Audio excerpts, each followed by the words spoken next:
Bueno, vamos a empezar con esta clase, ¿sí? Esta clase es la clase de receptores. Es un tema bastante importante que se va a ver en casi todos los otros temas que vienen para el resto de la cursada, digamos. Así que es bastante importante que lo conozcan, que tengan en claro cómo es la clasificación, para qué funcionan, qué función cumplen en el organismo. Así que nada, es bastante importante, ¿sí? Así que bueno, vamos a arrancar.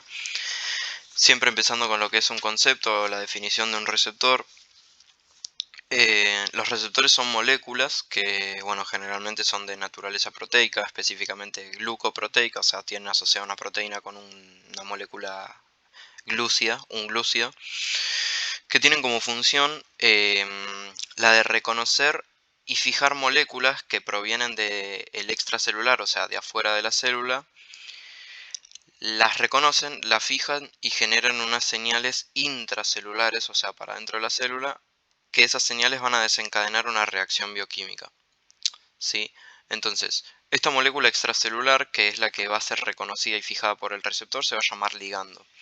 Cuando este ligando se une a su receptor, el receptor se comunica o manda señales al interior de la célula y eso va a generar una transducción de señales, ¿sí? O sea, empezar a que se generen mecanismos que van a generar algo, ¿sí? Van a generar la función del ligando, ¿sí? O sea, el ligando va a ir viajando por el cuerpo, se va a unir al receptor y va a generar su función en la célula gracias al receptor, ¿sí? El receptor va a iniciar señales dentro de la célula y la célula va a cumplir esa función, ¿sí? También tienen características los receptores, como vimos en las enzimas, algunas son bastante parecidas. La primera es la especificidad. La especificidad es la complementariedad que tiene el ligando con el receptor, ¿sí? El ligando, nada, se va a unir con alta especificidad al receptor. Cuando los ligandos se unen y generan una respuesta biológica, o sea, una función que quieren, generan algo, se llaman agonistas. Un ligando puede ser un agonista o puede ser un antagonista, ¿sí? Cuando se una y no genera una respuesta, ¿sí? Por lo general van a ser inhibitorias y como no producen una función se les denomina antagonistas. Tienen competición o competitividad entre ligandos análogos, o sea, entre ligandos parecidos. Ocupan el mismo espacio del receptor, del lugar del reconocimiento, entonces se compite entre uno y el otro ligando, ¿sí? Si ustedes se acuerdan, en enzimas vimos a un inhibidor que hacía lo mismo. Así que nada, a ver si se acuerdan cuál es, traten de fijarse, si no lo pueden volver a buscar, a ver cuál era el inhibidor que cumplía la misma función y nada, qué pasaba con ese inhibidor, ¿sí? Cómo afectaba la cinética y todo eso. Así ya van practicando un poquito para cuando tengan que estudiar, para cuando haya que rendir y todo eso, porque estas preguntas pueden hacerse, ¿sí? La saturación es otra característica. La saturación es cuando la respuesta celular llega a un punto límite. Esto también lo veíamos en enzimas. Y eso pasa porque los receptores están completamente llenos, ¿sí? A veces pueden haber más receptores y la saturación es más alta, o a veces pueden haber menos y la saturación es más baja, ¿sí? Se satura más rápido. Así que bueno, eso puede ir siendo regulado. Hablando de eso está la regulación, que es la capacidad de regularse, de aumentar o disminuir en cantidad o en actividad. Esto también lo vimos en la clase pasada. La reversibilidad es la capacidad de disociarse, o sea, una vez que el ligando y el receptor se unen y se cumple la función, que se puedan separar y cada uno cumpla su propio viaje, por así decirlo. El receptor va a quedarse unido en la membrana o en donde esté para unirse a otro ligando y el ligando se va a degradar o va a cumplir otra función, ¿sí? Todas estas características, perdón, la reversibilidad cumple para todos los receptores excepto para uno, que son los de tipo 2, que ya los vamos a ver, ¿sí? Y ahí van a entender por qué no pueden ser reversibles estos receptores. Y después está la última, que es la afinidad, que afinidad como concepto ya lo vimos, pero es la inversa de la constante de disociación, que esto se genera en equilibrio, pero básicamente es la fuerza con la que se va a unir el receptor al ligando, ¿sí? La tendencia que tienen a combinarse o a unirse. Ya vimos que, ya mencioné que tienen una regulación, al igual que como vimos la clase pasada. Los receptores tienen tres tipos de regulación. La primera es la génica. Como se llama génica, obviamente va a estar a nivel del núcleo de la célula, a nivel de la expresión de los genes. Cuando los genes se ven estimulados, o sea, como que se inducen los genes van a sintetizar proteínas, que esas proteínas van a generar estos receptores. Pero si estos receptores estos genes se inhiben, o sea, se represionan, se genera una represión, los genes van a dejar de sintetizar proteínas y estas entonces van a dejar de formarse en eh, posteriores receptores. Entonces la cantidad de receptores, si hay una represión génica, va a verse disminuida. Después está la regulación alostérica. Esta regulación tiene que ver con lo que es la actividad del receptor, no con el número como la anterior, em, que depende de una segunda molécula, ¿sí? Cuando otra molécula ayuda o favorece, refuerza la actividad del receptor, se denomina agonista, pero cuando disminuye la actividad se llama antagonista, ¿sí? Estas moléculas se denominan moduladores alostéricos y cumplen la función de alterar la conformación del receptor, y cuando esta conformación genera un aumento de la actividad se llaman moduladores agonistas, o cuando pasa lo contrario se llaman antagonistas. Por último está la regulación catalítica, que un poco también ya lo habíamos mencionado, que es a través de modificaciones covalentes. Covalentes, acuérdense que eran uniones muy fuertes, en el que se une una molécula, por ejemplo una molécula de fósforo, una fosforilación se genera y esta unión puede hacer que el receptor se vuelva más activo o menos activo. Entonces por una modificación covalente puede verse modificado el receptor.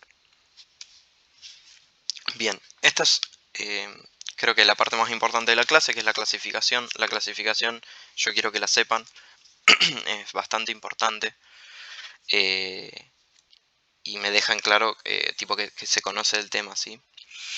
Los receptores se clasifican según sus características, ¿sí? A grandes rasgos, primero se clasifican en receptores de membrana o receptores intracelulares, dependiendo de dónde van a estar. Si están en lo último digamos, en la membrana celular, en el límite de la célula, o están dentro de la célula, ya sea en el citoplasma o en el núcleo. Que esto depende del tipo de receptor y del tipo de ligando, ¿sí? Que ya lo voy a decir. Dentro de los receptores de membrana están los receptores de tipo 1 o de amplificación, o los de tipo 2 de internalización, ¿sí? Los de tipo 2 son los que recién mencioné, que eran los que no tienen reversibilidad porque son de internación. El ligando se une al receptor y se meten dentro de la célula, entonces no se pueden separar. Y los de tipo 1 de amplificación se permanecen en la membrana, pero se llaman amplificación porque se aumenta la respuesta del primer mensajero, ¿sí? O sea, se une el ligando al receptor y se amplifica la respuesta generando segundos mensajeros, ¿sí? Que esto no pasa en los de tipo 2. A su vez, dentro de los de tipo 1, los receptores de tipo 1 o de amplificación pueden ser metabotrópicos o ionotrópicos o ionóforos, ¿sí? Los ionóforos son canales de iones, por ejemplo, sodio, cloro. Y los metabotrópicos, a su vez, pueden ser asociados a una proteína G, GS, GI o GQ, que ya vamos a ver, o metabotrópicos con actividad enzimática. O sea que cumplen la actividad dentro de su receptor de tener la función de una enzima, tiene una enzima dentro, ¿sí? Que ya vimos lo que era una enzima. Esta actividad enzimática puede ser de tirosinquinasa, que ya vamos a ver qué significa, o de guanilato ciclasa particulada. Y las de tirosinquinasa pueden ser intrínsecos o extrínsecos. ¿Está? Entonces, cuando nosotros hablamos de una molécula y yo les pregunto en algún momento qué receptor tiene, por ejemplo, cuando decimos qué receptor tiene la insulina, ustedes me van a tener que decir, bueno, la insulina tiene un receptor de membrana de tipo 1 metabotrópico con actividad enzimática intrínseca con actividad enzimática intrínseca, ¿sí? De tipo tirosinquinasa. No sé, la adrenalina, bueno, tiene un receptor de membrana de tipo 1 metabotrópico asociado a proteína GS. En cambio, la hormona tiroidea, por ejemplo, tiene un receptor intracelular nuclear, ¿sí? Los intracelulares se dividen dependiendo de dónde esté el receptor, si está en el citoplasma o está dentro del núcleo. Y eso va a depender de nada, dónde se encuentre el receptor y dónde se tenga que unir el ligando. Para eso el ligando va a tener que poder atravesar la membrana celular, ya sea porque es muy pequeño el ligando, como la hormona tiroidea, o es liposoluble. Acuérdense que la membrana celular es muy restrictiva, solo deja pasar compuestos que sean lipídicos o muy pequeños, como por ejemplo, no sé, lípidos, los glucocorticoides, los corticoides, tienen algunos receptores citoplasmáticos, otros tienen nucleares y pueden entrar dentro de la célula esas moléculas porque son lípidos, ¿sí?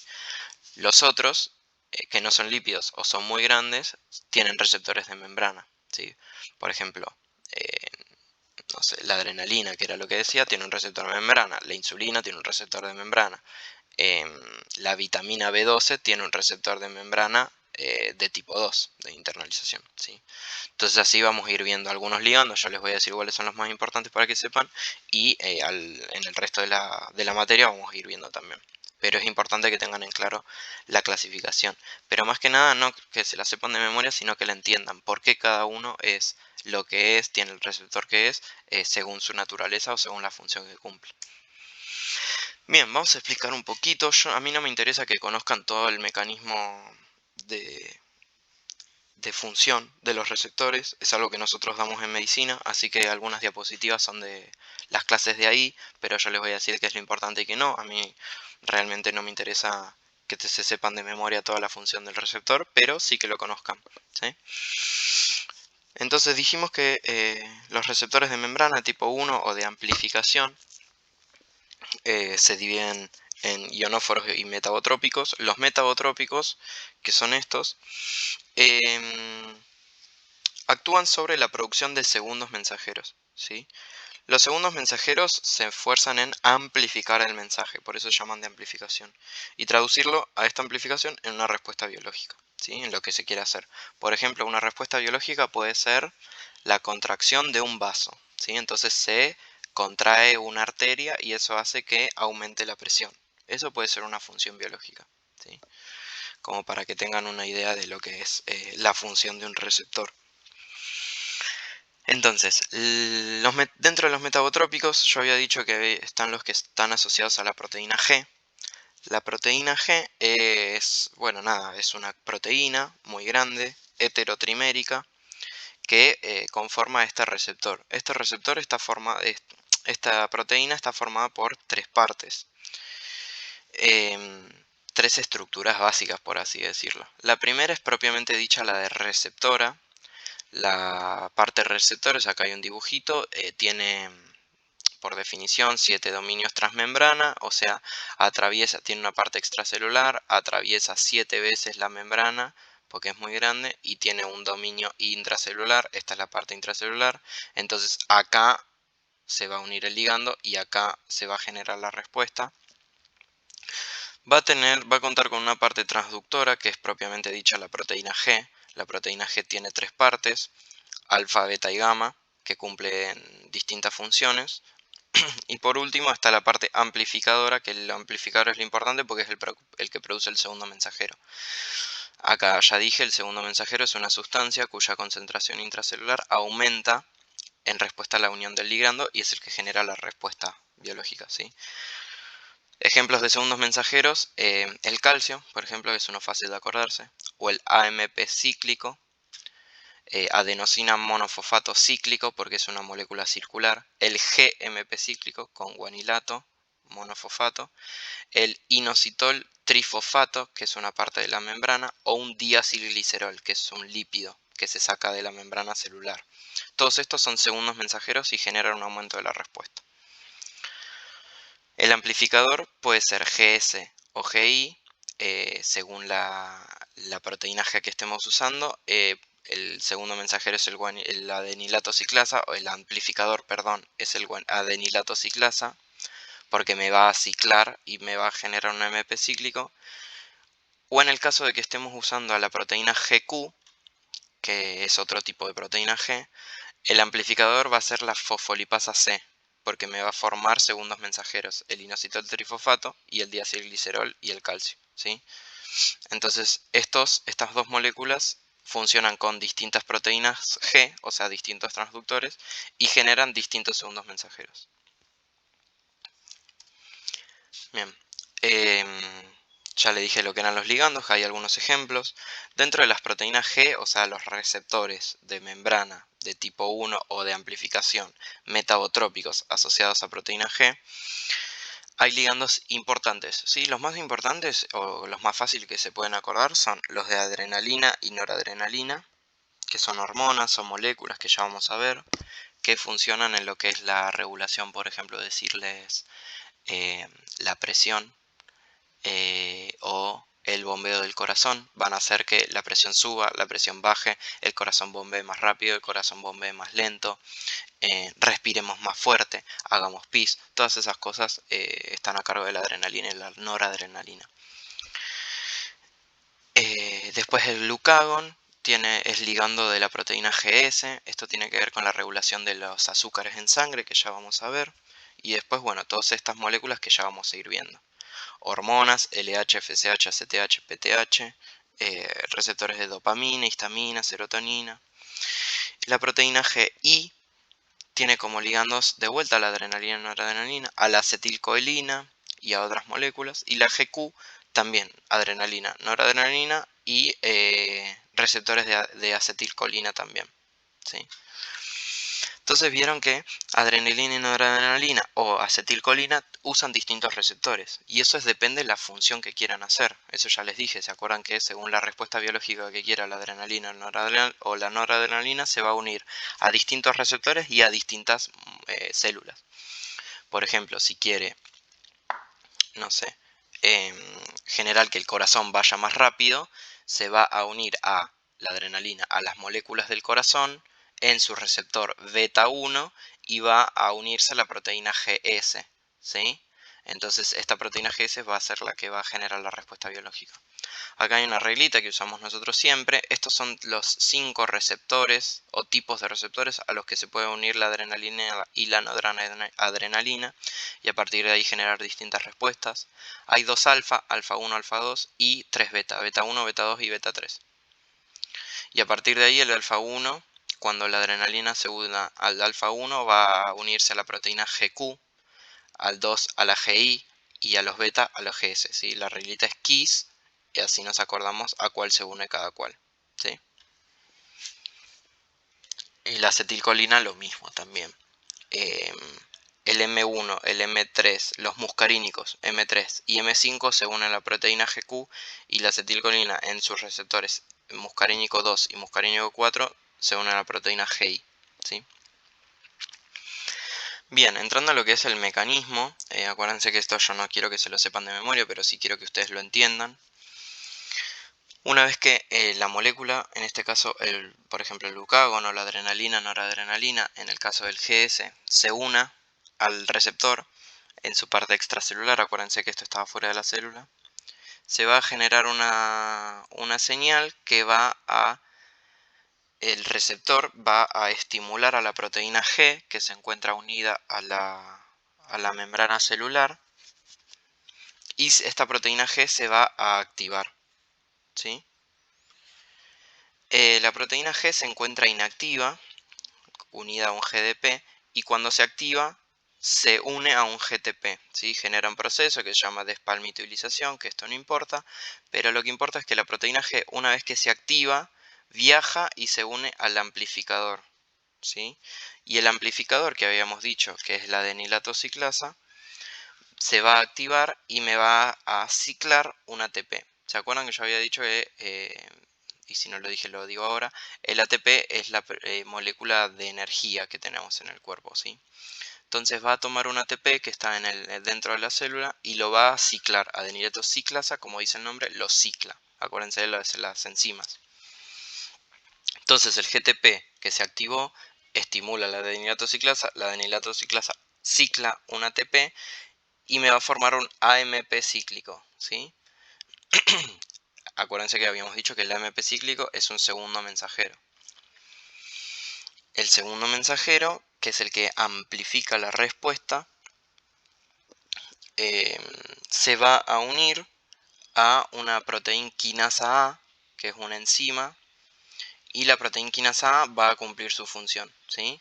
O sea que esta adrenalina se unió para que se genere todo esto y la función final es la estimulación de la proteína quinasa A que fosforila una proteína, ¿sí?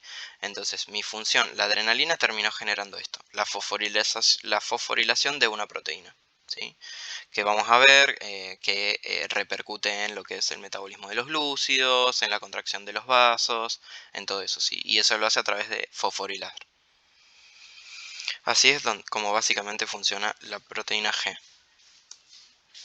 Bien, después tenemos a otro tipo que nada, va a pasar más o menos lo mismo, se va a unir, se va a activar, se va a estimular al amplificador y el amplificador va a romper una molécula de la membrana celular a un fosfolípido, fosfatidilinositol difosfato, y me lo va a dividir en un diacilglicerol, que es un segundo mensajero que ya dijimos, y un inositol trifosfato, que es otro segundo mensajero.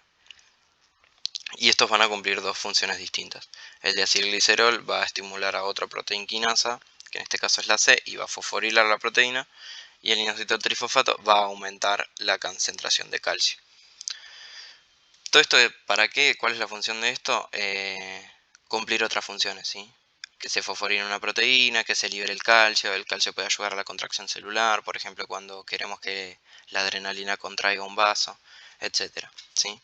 Entonces esto es para que entiendan cómo funcionan las cosas. Se une una molécula y pasa todo esto dentro de la célula para que se cumpla la función de esa molécula, ¿sí? En el caso del GI, que es el que no vi, el GI viene de inhibición, el S de estimulación, y es lo que hacen con el adenilato ciclasa. El GS estimula la adenilato ciclasa, el GI lo inhibe. Entonces, si el GI inhibe la adenilato ciclasa, no se forma segundo mensajero, entonces no se forma inhibición de la proteína, fosforilación de la proteína, ¿sí? Todo este sistema se inhibe, ¿tá? Por eso GI. Bien, eso fue en cuanto a los metabotrópicos. Ahora pasando a los que tienen actividad enzimática, hay de dos tipos, tirosinquinasa o guanilato ciclasa, ¿sí? La tirosinquinasa puede ser intrínseca o extrínseca. ¿Qué significa que tienen actividad enzimática? Que cuando se une el ligando al receptor, se produce una modificación dentro del receptor y a este receptor se le activa su porción catalítica, ¿sí? O sea, su función enzimática. Entonces a partir de ahí va a cumplir su función de enzima, fosforilando o la función que tenga. Hay dos tipos de receptores con actividad enzimática. Los de guanilato ciclasa particulada y los de tirosinquinasa. Los de tirosinquinasa pueden tener la actividad intrínseca, o sea, dentro del mismo receptor, o extrínseca, depender de otras moléculas para que esta actividad tirosinquinasa se lleve a cabo. Acá vamos al primer ejemplo, que es el de la guanilato ciclasa. La guanilato ciclasa tiene una porción extracelular, una porción dentro de la a través de la célula y una porción adentro de la célula, ¿sí? Cuando se une un ligando, por ejemplo los péptidos natriuréticos o que estos tienen que ver con la disminución de la presión arterial o la diuresis. Cuando se une este péptido, acá se genera un cambio conformacional. Toda esta misma proteína es receptora y también tiene su porción catalítica. Y esta porción catalítica lo que va a hacer es agarrar un GTP y ciclarlo, ¿sí? Como nosotros teníamos una adenilato ciclasa, ahora en este caso tenemos un guanilato ciclasa y lo que hace es ciclar una molécula de GTP, generando un GMP cíclico. Y este GMP es el que es el segundo mensajero y va a cumplir las funciones que quiera el ligando, ¿sí? En este caso, si un péptido natriurético se une y genera esta actividad, el GMP va a terminar fosforilando proteínas o haciendo diferentes funciones que van a culminar en la natriuresis, ¿sí? Natriuresis significa básicamente orinar sodio, ¿sí? Entonces el ligando, un péptido natriurético, lo que hace es termina haciendo que la persona orine y pierda líquido. Después están los tirosinquinasa. Los tirosinquinasa lo que hacen es fosforilar residuos de tirosina, por eso son tirosinquinasa. Fosforilan dentro de la otra molécula en su parte tirosina. Y hay de dos tipos, intrínsecas o extrínsecas. Dentro de la intrínseca puede ser multimérica, estar formada por varias partes, o monomérica. El multimérica, el más importante y el que más quiero que sepan, es el de la insulina, ¿sí? ¿Y qué es lo que pasa? El ligando, cuando se une a este receptor con actividad enzimática intrínseca, se produce un cambio conformacional, y como tienen adentro de ellos la actividad tirosinquinasa, se genera una autofosforilación, ¿sí? Se autofosforila en sus residuos tirosina, y a partir de ahí se genera toda una cascada de señalizaciones, que son las que quiere la insulina. Por otra parte, dentro de la extrínseca va a necesitar de otras quinasas, ¿sí? No tiene la parte quinasa dentro de su molécula como la insulina, como el receptor de la insulina, sino que depende de otras moléculas. Que estas moléculas son las JAK, son quinasas Janus, ¿sí? Janus quinasas, ¿sí? Son otras moléculas que utilizan otros ligandos, como la prolactina o la hormona de crecimiento. Entonces estas moléculas no tienen una unidad dentro de su estructura que tenga actividad enzimática, sino que una vez que se activan, porque se une su ligando, van a activar a estas JAK, que estas JAK van a fosforilar a otras proteínas, y a partir de ahí se genera la reacción. Bien, este es el receptor de la insulina. Como dije, es multimérico, tiene distintas partes. Hay una parte extracelular, transmembrana e intracelular. Y cuando se une la insulina se genera un cambio conformacional acá afuera. Hay subunidades alfas unidas por puentes disulfuro, y estas se unen a subunidades betas, que son las que tienen, esta es la capacidad receptora y esta es la capacidad catalítica. Cuando cuando se une la insulina, las subunidades betas se autofosforilan en los residuos tirosina. Si ven acá hay un montón de residuos tirosina, y se genera la fosforilación, y a partir de ahí, de esta fosforilación, se va a generar una cascada de señalización, ¿sí? Que tiene dos vías. La vía PI3K, fosfatidilinositol trifosfato, o la de las MAP quinasas, que son otras moléculas.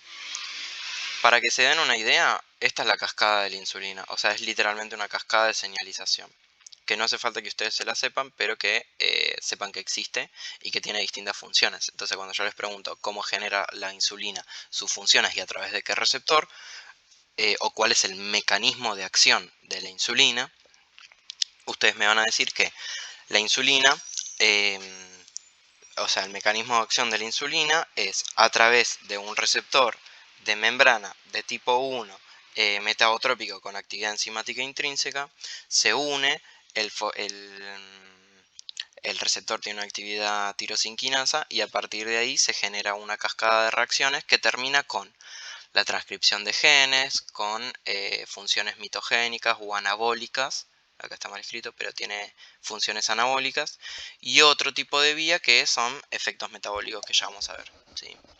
Entonces así es como funciona la insulina. Tiene un montón de reacciones, muchas fosforilaciones. Esto está bastante resumido, pero son muchísimos pasos que terminan en estimular o inhibir genes, que tiene que ver con funciones en las mitocondrias o en funciones anabólicas, o funciones metabólicas con el glucógeno, la glucosa,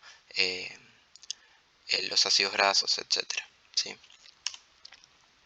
Bien, y esta es la de la JAK-STAT, que nada, básicamente se une,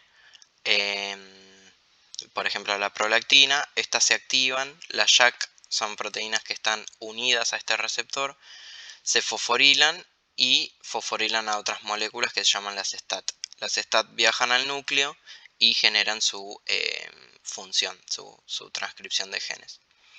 Entonces se une el ligando al receptor, se genera un cambio conformacional, se activan las proteínas JAK, se fosforilan en sus residuos de tirosina, pero no en los propios del receptor, por eso es extrínseca. Las JAKs fosforilan a las STAT y las STAT se dimerizan, van al núcleo y transcriben genes, ¿sí? O sea, cumplen sus funciones. Como verán, hay un montón de fosforilaciones, ¿sí? Así es como se activan las cosas, por así decirlo. Bien, estos fueron los receptores metabotrópicos, ¿sí? Ahora vamos a pasar con los últimos de membrana de tipo 1, que son los ionóforos, ¿sí? Los ionóforos son básicamente canales de iones que modifican la concentración de estos dentro del espacio de la célula, adentro de la célula. Y transmiten el mensaje del primer mensajero. O sea, el segundo mensajero básicamente es un ion. Se une la molécula, se genera un canal de iones, los iones empiezan a pasar y el segundo mensajero es un ion adentro de la célula que va a generar un cambio conformacional o va a generar su respuesta bioquímica. Ahora los iones, como tienen una carga, van a alterar lo que es el potencial de la membrana, ¿sí? Estos canales tienen tres tipos de actividad. Reposo, o sea, están pendientes de que se una un ligando. Activos, ya se unió el ligando y están abiertos los canales.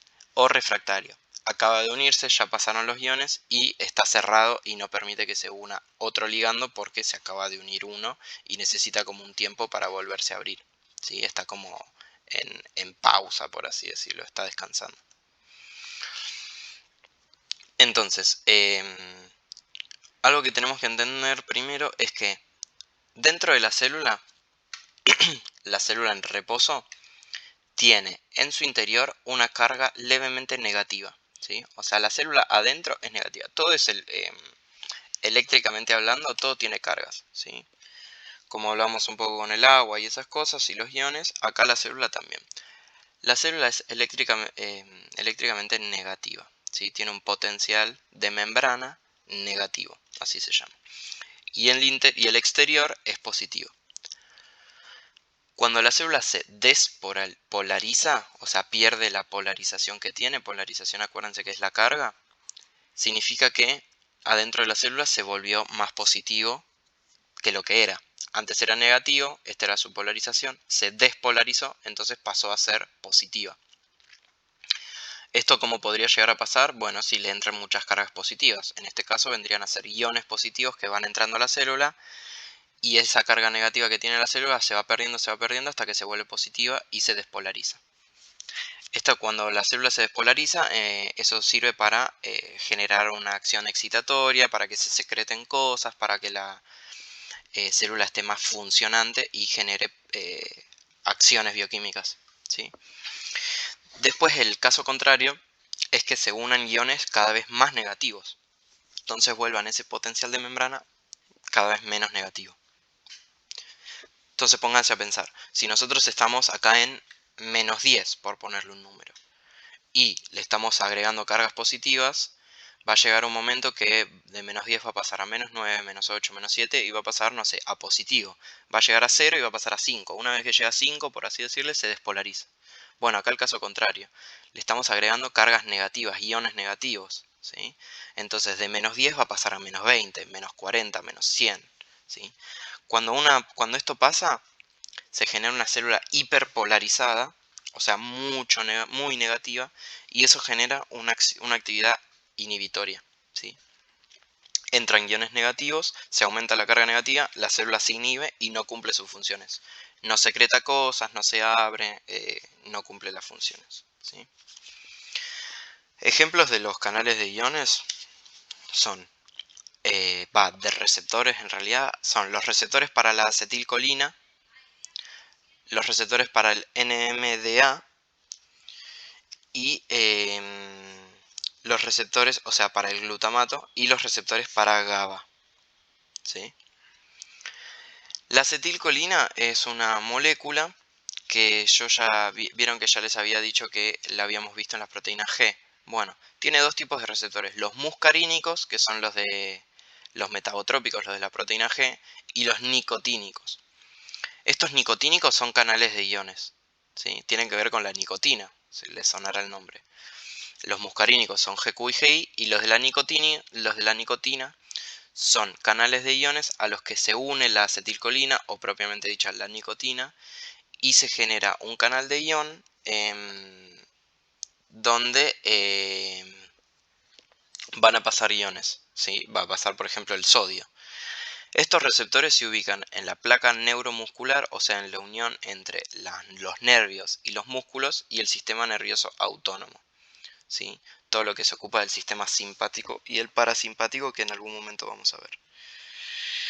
Entonces, como se ubica este receptor en la placa neuromuscular, funciona en todo lo que es la contracción muscular, ¿sí? Entonces, si llegara a haber un inhibidor de este receptor, el inhibidor me generaría una parálisis neuromuscular, ¿sí? El músculo no se contraería. Hay algunas enfermedades que atacan a la acetilcolina o atacan a los receptores de la acetilcolina y generan una parálisis, ¿sí? Y se explica por esto. ¿Está? Bien. Entonces, hay otro receptor que es el NMDA, que es el del glutamato, ¿sí? El glutamato va a ser su ligando. El NMDA significa N-metil de aspartato, que es nada, el nombre que tiene la estructura. Y el glutamato es su principal ligando, ¿sí? Es el principal ligando y es excitatorio, ¿sí? Funciona en el sistema nervioso central y tiene funciones como el aprendizaje, la memoria, el despertar, porque es excitatorio, ¿sí? Como que prende, enciende a la célula. Los inhibidores entonces de este receptor, por ejemplo el PCP, que es una droga, que también se llama polvo de ángel o fenilciclidina, también la pueden encontrar con ese nombre, es como un polvo de ángel, o sea, es un polvito blanco, que es un polvo, es una droga alucinógena que altera la percepción del sistema nervioso, como que o sea, te droga un poco, es alucinógeno, es inhibitoria y como que te disminuye todo lo que es la excitación de la cabeza, del sistema nervioso. Quedas como, o sea, drogado, propiamente dicho, ¿sí?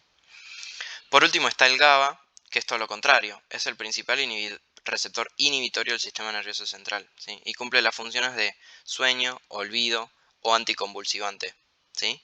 O sea, todo lo contrario. El anterior excitatorio cumple con todas funciones para aprender y todo eso, el otro todo lo contrario, te apaga la célula. Cumple funciones para dormir.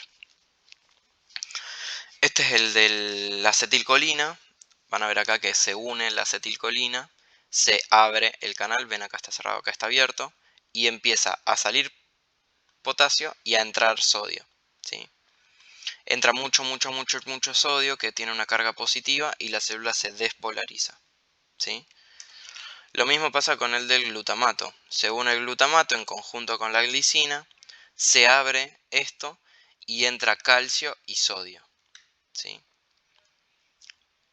La célula después se despolariza y por eso es una excitatoria, ¿sí? Si esto se bloquea, como por ejemplo con las drogas, se hiperpolariza. Y en este caso, si esto se bloquea, no funciona, no se despolariza la célula muscular, no funciona la contracción, ¿sí? Hay una parálisis. Acá pasa lo mismo, y acá en el último es el del GABA. El ion que entra es el cloro, ¿sí? El cloro, acuérdense que es negativo, y como entra más carga negativa a la célula negativa, se hiperpolariza todo y deja de funcionar, ¿sí? Así que básicamente así es como funcionan estos canales de iones, ¿sí? Cada uno con lo suyo. El cloro, por ejemplo, o estos receptores, por ejemplo, van a funcionar para, como les había dicho, eh, anticonvulsionante. Si estamos muy excitados porque esto está funcionando mucho, las células de las neuronas se despolarizan, o sea, las neuronas se despolarizan un montón, están reactivas, se generan convulsiones. Hay algunas moléculas o algunos fármacos que funcionan a través de estos receptores y lo que hacen es inhibirme la célula. Entonces eso que se está despolarizando, que me estaba generando convulsiones, como por ejemplo las benzodiazepinas o los barbitúricos, supongo que conocerán el clonazepam, que se usa para dormir o para dopar a la gente, como para que quede más con sueño, funciona a través de este mecanismo, ¿sí? Se une acá, entra cloro a la neurona y la neurona se apaga. Bien, pasando ahora a los de tipo 2 o los de internalización. Acuérdense que los de internalización no amplifican la respuesta porque no producen segundos mensajeros, sino que funcionan a través de una endocitosis. Endocitosis significa la entrada de la célula perdón, de la molécula a la célula. Entonces llega el ligando, que ejemplos de ligando son la transferrina, que es una molécula que tiene que ver con el hierro, LDL, que es una lipoproteína, tiene que ver con el transporte de las grasas, este es conocido vulgarmente como colesterol malo, alfa-2 macroglobulina, que es una proteína, aptoglobina, que es una molécula que transporta hemoglobina, hemopexina, es una globulina que transporta hemo, y vitamina B12, que nada, es una vitamina hidrosoluble que ya vamos a ver. Entonces estas moléculas van a sus células, donde están sus receptores, que están acá en la membrana celular. Cuando reconocen a sus receptores, por ejemplo acá la LDL se une, se genera esta endocitosis, o sea, se genera una vesícula con parte de la membrana celular y con adentro el ligando. Por eso no tienen reversibilidad, porque ya quedaron unidas. Esta molécula y esta vesícula como que se unen, van viajando por dentro de la célula, se desprenden los receptores acá, que los receptores se van a reciclar para volver a unirse a la molécula, y el ligando ya quedó adentro de la célula y se va a utilizar, ¿sí? Por lo general estas vesículas empiezan a tener un pH cada vez más bajo para que se desunan. ¿Se acuerdan que con el pH como que las moléculas se desnaturalizan?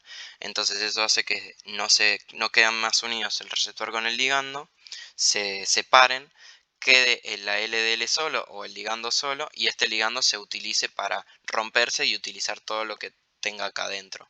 En el caso del LDL va a ser colesterol, ¿ven? Aminoácidos, colesterol o ácidos grasos. En el caso de la vitamina B12, bueno, vitamina B12. En el caso de la transferrina va a haber hierro acá dentro de estos lisosomas, ¿sí? O endosomas. Endo es todo lo que es adentro, ¿sí? Entonces como que se va a formar una vesícula adentro de la célula. Así es como funcionan los receptores de internalización. Por último están los intracelulares, ¿sí? Los receptores intracelulares pueden ser citoplasmáticos o nucleares, dependiendo de dónde esté el receptor. Eso ya lo habíamos dicho. Pero para eso, para que un ligando tenga un receptor intracelular, el ligando, ya lo dije, tiene que ser liposoluble, o sea que se diluya en grasas, como por ejemplo las hormonas esteroides, o lo suficientemente pequeño como para atravesar la membrana, por ejemplo la hormona tiroidea o el óxido nítrico.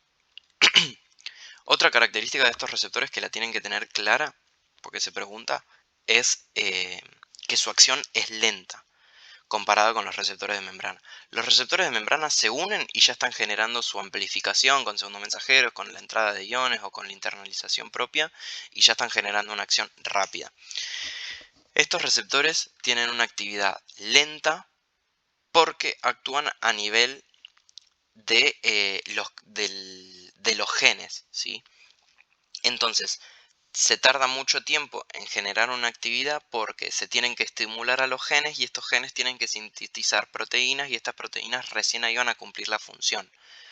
Entonces, es una actividad mucho más lenta a comparación con los de membrana, pero los efectos son mucho más duraderos porque se sintetizó toda una proteína nueva y esta proteína nueva va a tener toda una función, ¿sí? Entonces va a durar más su función ahí dentro de la célula, ¿sí? Estos son ejemplos de los receptores. Están los citoplasmáticos, que nada, la mayoría son hormonas esteroides como glucocorticoides, mineralocorticoides, progesterona, andrógenos, que son hormonas sexuales, o el guanilato ciclasa soluble, que lo vamos a ver, que es del óxido nítrico.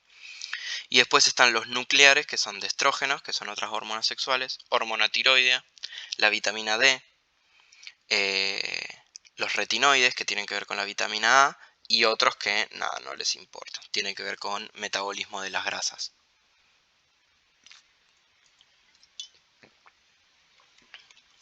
Como ejemplo, les pongo el de los receptores glucocorticoides.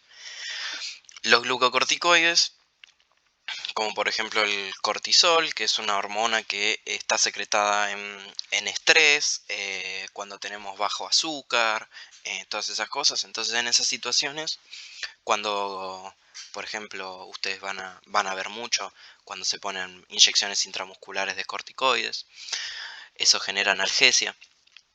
Bueno, Esos receptores, estos glucocorticoides se unen a su receptor que está en el citoplasma, se une al citoplasma y a partir de ahí se activa el receptor. Cuando el receptor y el ligando se unen, estos se transportan al núcleo, porque acuérdense que actúan en el gen, y ejercen una acción directa en el ADN, ¿sí? En nuestros genes para sintetizar proteínas. El receptor entonces cuando se une, el ligando sufre un cambio conformacional y va a tener la actividad para poder unirse al ADN y estimularlo, ¿sí? Y que este ADN sintetice una proteína en particular, que es la que va a necesitar mi glucocorticoide, ¿sí? Entonces esta estructura del receptor o este complejo está formado por un receptor y dos proteínas que se llaman heat shock proteins o proteínas chaperonas, que tienen que ver con el calor, ¿sí? Que no importa mucho. Básicamente lo que hacen es eso. Una vez que entra, por ejemplo, una hormona al citoplasma, acá se une con mi receptor, este es nuestro receptor de los glucocorticoides, por ejemplo. Se activa el receptor, la heat shock proteins se separan por el calor que se genera a través de la unión y la hormona junto con el receptor viajan al núcleo para estimular nuestro ADN, ¿sí? En secuencias particulares que son específicas para este receptor. Este receptor estimula nuestro ADN y a partir de ahí se generan proteínas. Lo mismo pasa con los nucleares, ¿sí? Por ejemplo, acá este es el caso de la hormona tiroidea. T3 y T4 son hormonas tiroides. El T3, como es una molécula chiquitita, entra a la célula, viaja todo a través del citoplasma y llega al núcleo. Y en el núcleo el T3 se une a su receptor, que su receptor va a estimular secuencias en nuestro ADN, que va a estimular genes que generan una estimulación o una síntesis proteica, ¿sí? Y a partir de ahí es como cumple las funciones la hormona tiroidea, ¿sí? Entonces, fíjense que esta actividad es lenta porque se tiene que estimular a los genes y estos genes tienen que sintetizar una proteína en particular, ¿sí? Entonces a partir de ahí se genera la función, una vez que se sintetizó una proteína recién. El último receptor es el del guanilato ciclasa soluble. No les puse un ejemplo porque no importa que lo vean. Ya lo vimos en el caso de los péptidos natriuréticos. Es lo mismo, el sentido es el mismo, pero se llama soluble porque está soluble dentro del citoplasma, ¿sí? Está dentro de la célula. El óxido nítrico es una amina, es un gas en realidad. Va a ser el ligando de este receptor. Es una molécula muy chiquita que como es un gas y es chiquito puede entrar adentro de la célula y se va a unir a su receptor que está adentro del citoplasma. Y a partir de ahí el óxido nítrico va a cumplir funciones de vasodilatador y de antiagregante plaquetario. O sea, lo que va a hacer es que no se unan las plaquetas entre sí. Porque hay veces que no queremos que las plaquetas se unan entre sí. Eso genera como masas, trombos, coágulos adentro de nuestro cuerpo. Esos coágulos pueden impactarse dentro de nuestras arterias y eso darnos infartos, ¿sí? Entonces el óxido nítrico lo que hace es agrandar los vasos y que las plaquetas no se unan entre sí. Por eso este receptor va a estar dentro de las células del músculo liso, del endotelio vascular o de las mismas plaquetas. El óxido nítrico es un gas, es muy importante. NO son las siglas de este gas, que sirve para eso, sirve para el músculo, sirve para que se oxigenen las partes del cuerpo, sirven como antiagregante plaquetario y también, capaz lo vieron, a veces se usa en el mundo del ejercicio, de los músculos y todo eso porque genera una vasodilatación y eso hace que le llegue más sangre a los músculos y que los músculos puedan funcionar mejor porque les está llegando más sangre y más oxígeno. Una vez que el óxido nítrico se une a su receptor, el receptor es una hemoproteína, se activa y lo que hace es ciclar el GTP en GMP cíclico, ¿sí?